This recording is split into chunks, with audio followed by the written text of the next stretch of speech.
नमस्कार, आप सभी का महर्षि गौतम सीनियर सेकेंडरी विद्यालय के डिजिटल मंच पर आपका हार्दिक स्वागत है।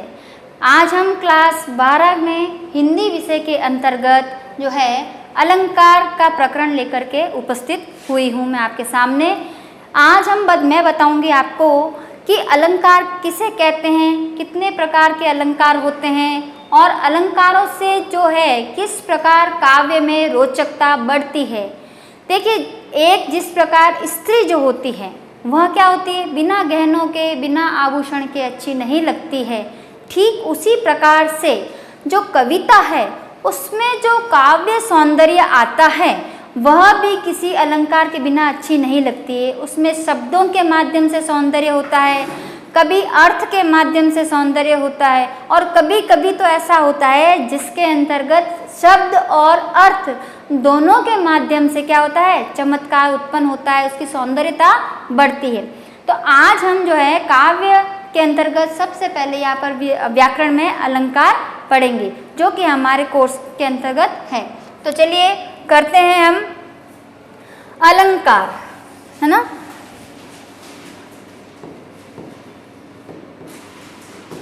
अलंकार की हम सबसे पहले क्या करेंगे, परिभाषा करेंगे, क्योंकि सभी की पहचान अनिवार्य होती है। जिस प्रकार व्यक्ति की भी पहचान होती है वे उसी प्रकार से प्रत्येक की पहचान होती है। अब अलंकार किसमें प्रयोग में लिया जाता है, काव्य में। तो सबसे पहले क्या आएगा, काव्य की या काव्य का सौंदर्य, काव्य का सौंदर्य बढ़ाने वाले शब्दों को अलंकार कहते हैं। क्या कहते हैं, अलंकार कहते हैं। ठीक है, आई बात आपके समझ में, बिल्कुल सही कि काव्य का सौंदर्य बढ़ाने वाले शब्दों को ही हम क्या कहेंगे, अलंकार कहेंगे। तो अब बारी आती है कि अलंकार से क्या कैसे पता चलता है कि किस प्रकार काव्य में। तो अलंकार जो है हमारे कविता के मध्य में, काव्य के मध्य के अंतर्गत इसका प्रयोग किया जाता है। गद्य भाग में अर्थात गद्य विधा के अंदर प्रयोग में नहीं लिया जाता है। अब हम इसमें देखते हैं कि अलंकार कितने प्रकार के होते हैं। ठीक है, अलंकारों के भेद या अलंकार के प्रकार। अलंकार के प्रकार ये 3 प्रकार के होते हैं। ठीक है, सबसे पहले होता है नंबर 1 होता है शब्द अलंकार। क्या होता है, शब्द अलंकार। नंबर 2 पे आता है अपना अर्थ अलंकार। क्या आता है, अर्थ अलंकार। और नंबर 3 पे अपने आ जाएगा उभय अलंकार। क्या आता है, उभय अलंकार। ये 3 प्रकार होते हैं इसके अंतर्गत। देखिए कौन कौन से, शब्द अलंकार, अर्थ अलंकार और उभय अलंकार। इसके अंतर्गत क्या होता है, शब्द अलंकार में जहाँ पर शब्द के माध्यम से चमत्कार उत्पन्न होता है उसे को कहते हैं शब्द अलंकार। तो चलिए हम इसको विस्तृत रूप में व्याख्या करते हैं। सबसे पहले हम लेते हैं शब्द अलंकार। तो शब्द अलंकार,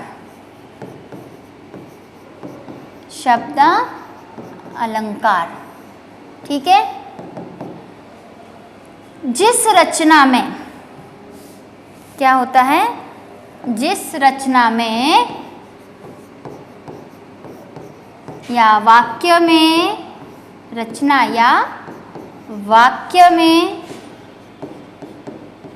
शब्दों के माध्यम से, किसके माध्यम से, शब्दों के माध्यम से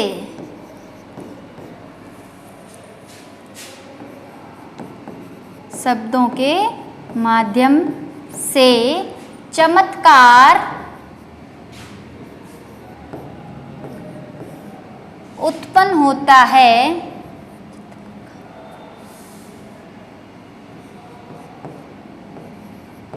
उत्पन्न होता है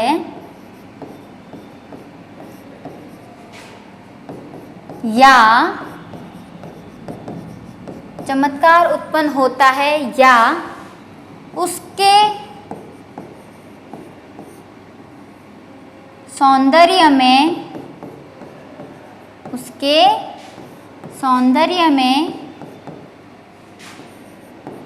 बढ़ोतरी क्या होती है? बढ़ोतरी होती है, वहाँ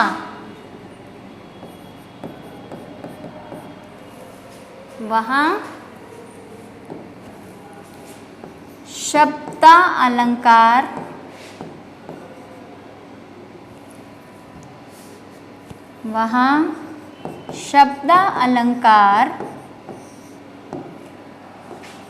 होता है। ठीक है, ये तो हुई इसकी परिभाषा। अब इसके अंतर्गत कौन कौन से अलंकार आते हैं वो देखते हैं। सबसे पहले अपना आता है जाना पहचाना अलंकार, अनुप्रास अलंकार, फिर आता है पुनरुक्ति प्रकाश। ये इसके क्या है? भाग हैं सारे। ठीक है, पुनरुक्ति प्रकाश। इसके पश्चात आ जाता है अपने यमक अलंकार। ये वाले जो भाग आता है ये हमारे इसके शब्द अलंकार के अंतर्गत आता है।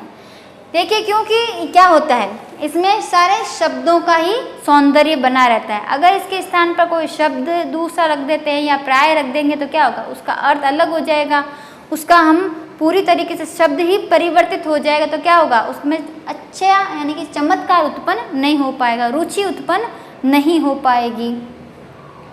तो ये इसमें शामिल होते हैं। अब हम देखते हैं कि अनुप्रास अलंकार किसे कहते हैं। ठीक है, तो सबसे पहले अपना आता है अनुप्रास अलंकार। क्या आएगा? अनुप्रास अलंकार। तो अनुप्रास अलंकार आप सभी देखिए पद्यांश में प्रत्येक पद में ये होता है। कोई भी ऐसा काव्य नहीं है, कविता का पद नहीं है जहाँ पर अनुप्रास अलंकार प्रयुक्त नहीं होता है। तो इसकी परिभाषा देखते हैं। जिस रचना में या वाक्य में, जिस रचना में या वाक्य में वर्णों की आवृत्ति, देखिए ढंग से देखिएगा, किसकी आवृत्ति? वर्णों की आवृत्ति। वर्णों की आवृत्ति यानी कि बार बार आना, उसका होना। आवृत्ति एक से अधिक बार हो, एक से अधिक बार हो, अधिक बार हो तो वहाँ कौन सा अलंकार होगा? तो वहाँ अनुप्रास अलंकार होगा। कौन सा? अनुप्रास अलंकार। देखिए, अनु का मतलब भी क्या होता है? छोटा। और सबसे छोटे क्या होते हैं? अपने वर्ण होते हैं। तो वर्णों में क्या होता है? सबसे छोटे वर्ण है तो उसमें बार बार आना, आवृत्ति। ठीक है, जिस रचना में वाक्यों में वर्णों की आवृत्ति एक से अधिक बार हो, यानी कि एक से बार, 2 बार, 3 बार, 4 बार, इस प्रकार से। और ये वर्णों की आवृत्ति प्रारंभ में भी हो सकती है या कभी कभी अंत में भी हो सकती है। तो सबसे पहले इसका उदाहरण देखते हैं अपन, और कुछ जिससे अच्छे से समझ में आ जाए अपने को। तो उदाहरण जैसे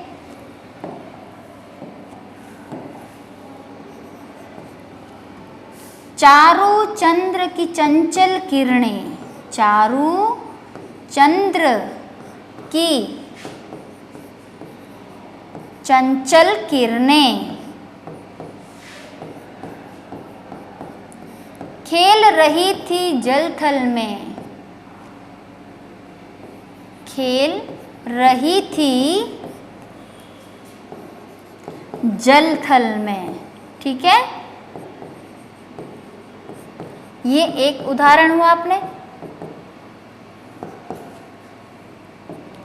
तो इसमें अंतर्गत देखिए क्या लिखा हुआ है कि चारों चंद्र की चंचल किरणें खेल रही थी जल थल में। जैसा कि हमारी परिभाषा में क्या लिखा हुआ है, वर्णों की आवृत्ति। तो आप यहाँ पे देखिए क्या लिखा हुआ है, च जो वर्ण है, च वर्ण की आवृत्ति कितने, एक से अधिक बार हो रही है। क्या हो रही है, एक से अधिक बार हो रही है। देखिए 1 2 3 बार हो रही है। तो च वर्ण यहाँ पे क्या हो रहा है, अनुप्रास अलंकार के अंतर्गत आ रहा है। कौन से वर्ण की आवृत्ति हो रही है, च वर्ण की आवृत्ति हो रही है। तो यहाँ पर इस प्रकार हमें ज्ञात होता है कि ये कौन सा अलंकार है, अनुप्रास अलंकार है। ठीक है स्टूडेंट्स, सभी को समझ में आया होगा उम्मीद करती हूँ। अब अगला हम इसमें देखते हैं, एक और उदाहरण ले लेते हैं। वो क्या है कि जैसे अब अलग, जैसे कि मैंने कहा था आपको कि एक तो प्रथम में भी आ सकता है और कभी कभी क्या होता है, वाक्य के अंत वाला शब्द वर्ण जो होता है वो भी हो सकता है। तो वो क्या है, अगला देखते हैं अपन।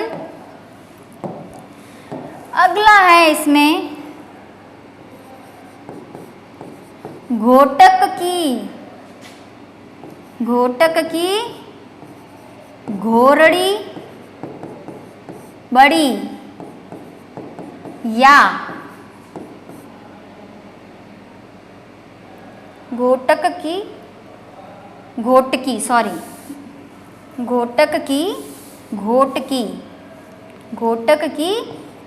घोटकी या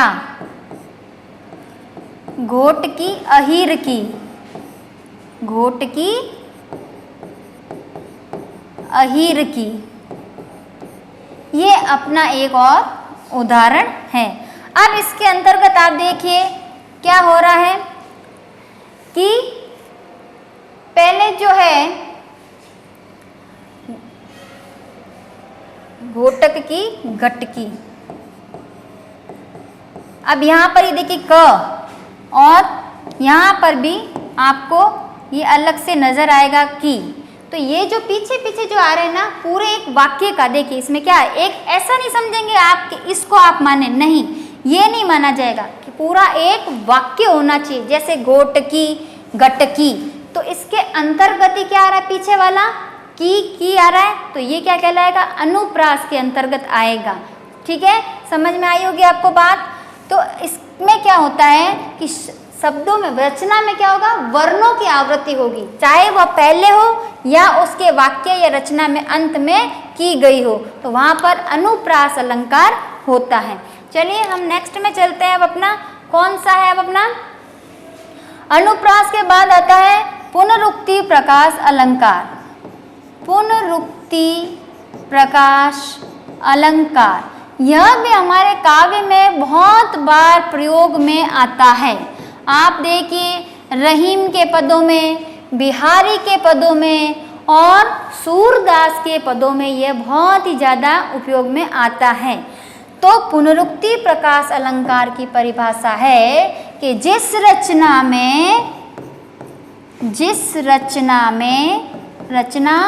या वाक्य में यहाँ पे क्या आएगा, पद की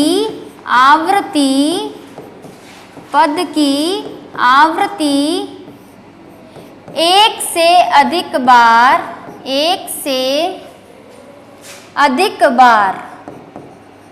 क्या हो रही है, एक से अधिक बार हो, तो वहाँ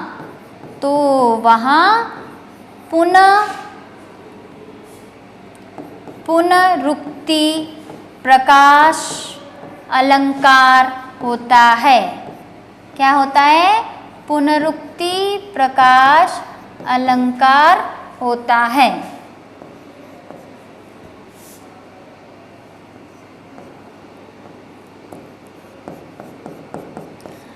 देखिए इसके नाम में ही क्या है, अलंकार। देखिए पुनरुक्ति, पुनः मतलब दोबारा, उक्ति मतलब कि पद या बात, प्रकाश में यानी कि सबके सामने आना। तो इस बात जो है इस पूरी देखिए शब्द में भी अपना अर्थ लेकर के ये अलंकार छुपा हुआ है कि पुनः जो एक से अधिक बार वो क्या है सामने आए तो उसको क्या कहेंगे, पुनरुक्ति प्रकाश अलंकार कहेंगे। अनुप्रास में क्या था, वर्णों की आवृत्ति थी, लेकिन इसके अंतर्गत क्या है कि एक शब्द जो है वो एक से अधिक बार आया हो, क्या हो, एक से अधिक बार आया हो। देखिए ऐसा क्या होता है कि यमक के अंतर्गत भी क्या होता है, उस पद में जैसे कनक कनक ते 100 गुनी आता है, परंतु वो पुनरुक्ति प्रकाश अलंकार के अंतर्गत नहीं आएगा। उसमें क्या होता है, उस शब्द की क्या होता है, अर्थ दोनों में क्या है अलग अलग लिए गए हैं। जैसे अर्क का शब्द जो क्या होता है, तो उसमें दोनों हैं अर्थ जो क्या आएंगे अलग अलग। एक अर्क का मतलब होता है आंख, यानी जो आंकड़े का पौधा होता है, एक का मतलब होता है सूर्य। तो यह अर्थात अगर अर्क एक ही शब्द में आता है और अर्थ क्या होते हैं अलग अलग होते हैं, तो उसमें नहीं माना जाएगा, तो उसमें यमक अलंकार भी नहीं आएगा। पुनरुक्ति प्रकाश का मतलब उस पद का अर्थ भी दोनों बार क्या हो, बराबर ही हो। जैसे कि लिखते हैं हम उदाहरण में लिखते हैं कि सिया पुनी पुनी, सिया पुनी पुनी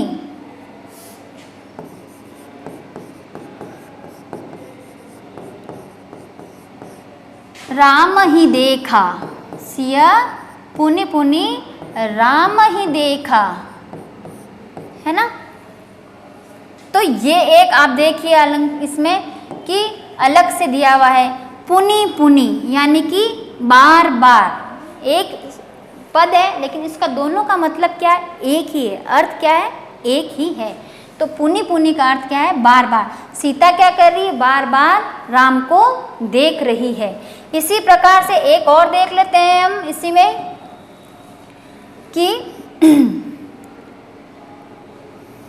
राख ही जोर, राख ही जोर जोर हंसी, राखई जोर जोर हंसी, सिया सखिन संग, सखिन संग। अर्थात यहाँ पर जो जोर जोर लिखा हुआ है इसका मतलब क्या है, दोनों में एक ही एक है। जोर जोर यानी कि बार बार क्या कर रही है, उसको रोक रही है। यहाँ पे जोर वो बल वाला जोर नहीं है, बार बार यानी कि उसको रोकने की कोशिश कर रही है कि भाई बार बार हंसी आती है, मुस्कुराती है, तो उसको रोकने की कोशिश कर रही है। वो क्यों, लज्जावश, क्यों, लज्जा के कारण उसको रोकने की कोशिश कर रही है। अब अगला हम देखते हैं इसी के अंतर्गत शब्द अलंकार के अंतर्गत अगला अलंकार अपना आ जाएगा तीसरा नंबर, यमक अलंकार। कौन सा अलंकार, यमक अलंकार आ जाएगा। तो हम इसमें थर्ड में क्या करेंगे, यमक अलंकार, यमक अलंकार, ठीक है। यमक अलंकार के अंतर क्या आता है कि जिस रचना में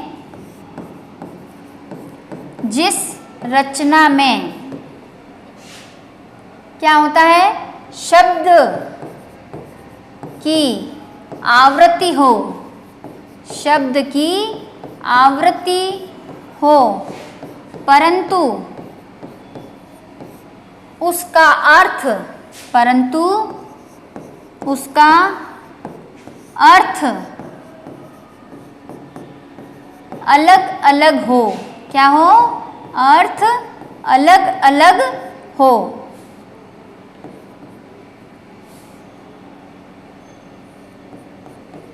तो वहाँ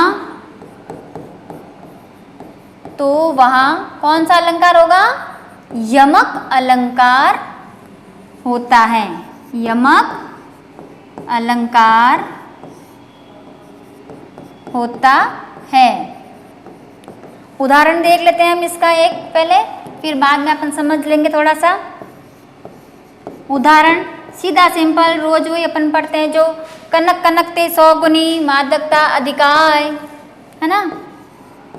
कनक कनकते 100 गुनी,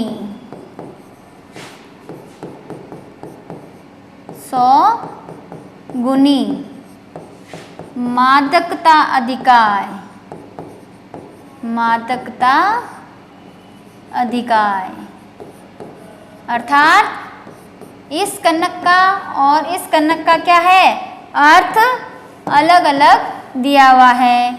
क्या है, अर्थ अलग अलग है। अब जैसा कि मैंने आपको पहले ही बताया था कि ये पुनरुक्ति प्रकाश के अंतर्गत नहीं आएगा, क्योंकि इनमें क्या है, इन दोनों का अर्थ क्या है, अलग अलग है। एक कनक का अर्थ क्या होता है, सोना होता है। क्या होता है, सोना होता है।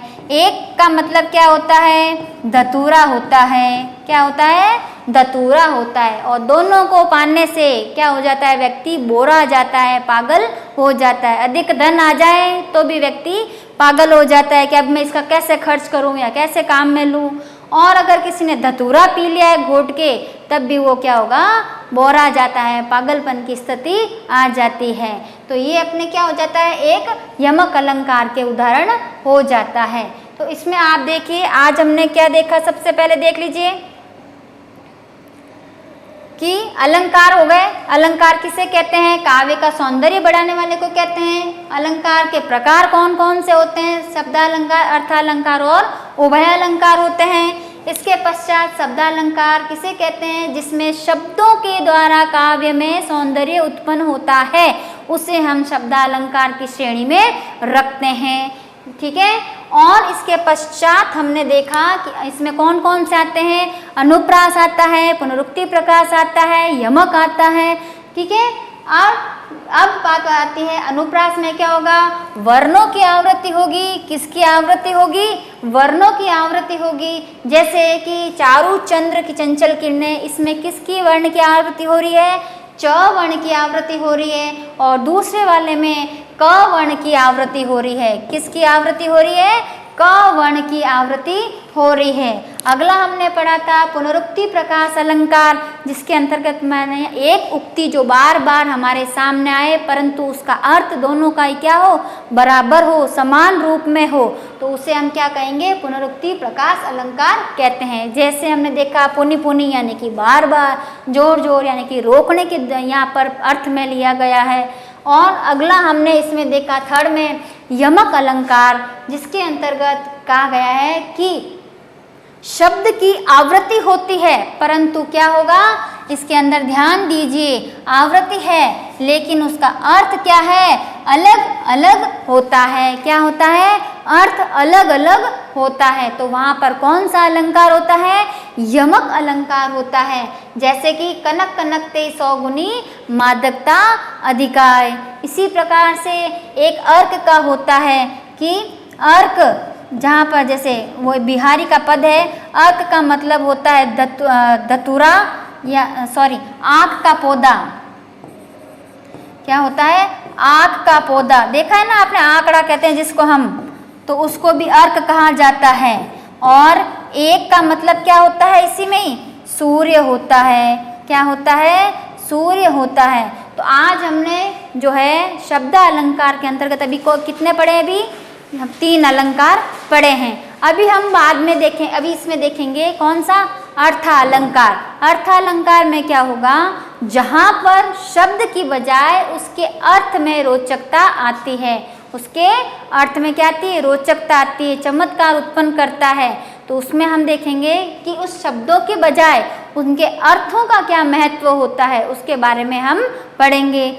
जिसमें बताया जाएगा कि अर्थ, जैसे ये अर्थ है, अगर हम यहाँ पे लेते हैं पानी वाला शब्द ही ले लें तो उसमें उस पानी का अर्थ का क्या हो जाता है, हम जल भी ले सकते हैं और एक इज्जत या अपना शान के रूप में भी हम इसको पढ़ सकते हैं। ठीक है, क्या लिख सकते हैं, शान। अर्थात अगर यही पानी वाला हमने यहाँ पर इसी दोहे में लिया होता तो वो यमक के अंतर्गत आता, लेकिन अगर इसी में क्या होता है तो अर्थ में होगा तो वो अलग अलग लिया जाएगा। तो ये होता है अर्थ अलंकार। उभय अलंकार भी होता है जिसमें दोनों ही शब्द और अर्थों का महत्व रखा जाता है।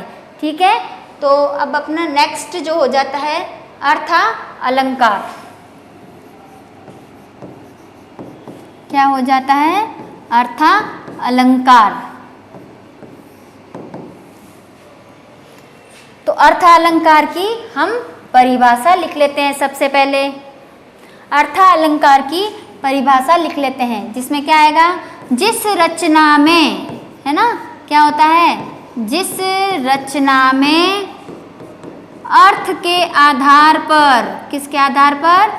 अर्थ के आधार पर काव्य सौंदर्य, काव्य सौंदर्य,